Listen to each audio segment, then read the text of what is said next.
চট্টগ্রামত কিশোর গ্যাংয়ের হাতে দন্ত চিকিৎসক কোরবান আলীর প্রাণ হারানোর মামলায় আসামি গোলাম রসুল নিশান ও আরিফুল্লাহ রাজুর জামিন আবেদন নামঞ্জুর করছে আদালত।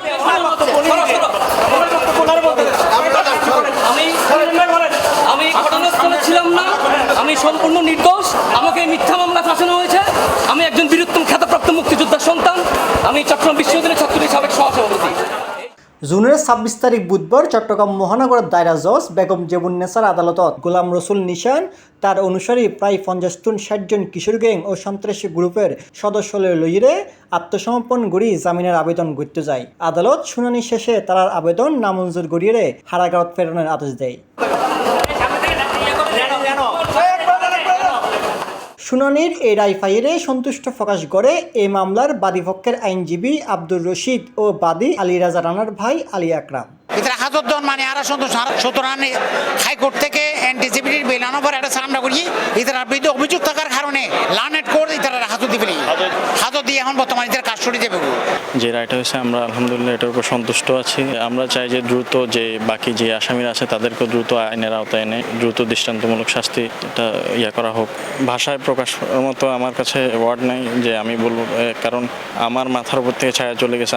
এটা আসলে বলার মতো না, ভাষায় বলার মতো না। যে দুজন আসামি ধরা পড়ছে আজকে এবং বাকি যারা আছে তারা সবাই মিলে এলাকার মানুষজনকে, ওদের পক্ষের ২-৪ জন মানুষ সহ কিছু স্বল্প মানুষ সহ ওরা বিভিন্ন ধরনের হুমকি এবং সাক্ষী যারা আছে তাদেরকেও নানাভাবে হেনস্থা করতেছে, যার কারণে তারাও খুব ভীত আছে, ভীতশঙ্কিত। এমিককে শুনানি শেষে আদালত কক্ষের আসামি নিশানরে বাড়িগড়ির লইজনের সময় তার অনুসারী কিশোর গ্যাংয়ের প্রায় ৬০ জন সদস্য এরে পুনরায় বীরগড়ি গণমাধ্যম কর্মীগুলোর হাজে বাধা দেয়। গণমাধ্যম কর্মীল ছবি ও ভিডিও চিত্র দান করতে গেলে তারারও হুমকি দেয় এই কিশোর গ্যাংয়ের সদস্য।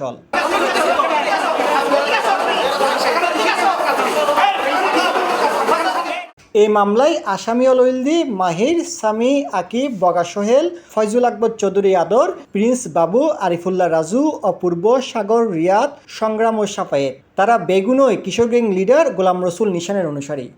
এই যে মামলা সম্পূর্ণ ষড়যন্ত্রমূলক। হৈরাখি নগরীর আকবর্ষা থানার ফিরোজশাহ কলোনি ঈদগাহ মাঠ সংলগ্ন যে লাইনত গেলদে এপ্রিলের ৫ তারিখ কিশোর গ্যাংয়ের হামলার মুকুট ফজ্জিল দন্ত চিকিৎসক কোরবান আলীর ফুয়া আলী রাজা রানা। ফুয়ারে মাধ্যের করতে দেখিয়ে বাঁচাইতে গিয়ে নিজেও হামলার শিকার হয় কোরবান আলী। তার মাথাত ফাত্তর দিয়ে আঘাত করা ইয়ে বলি জানায় আলী রাজা রানা। এপ্রিলের ১০ তারিখ হাসপাতালের আইসিইউত চিকিৎসাধীন অবস্থায় মারা যায় এ দন্ত চিকিৎসক কোরবান আলী।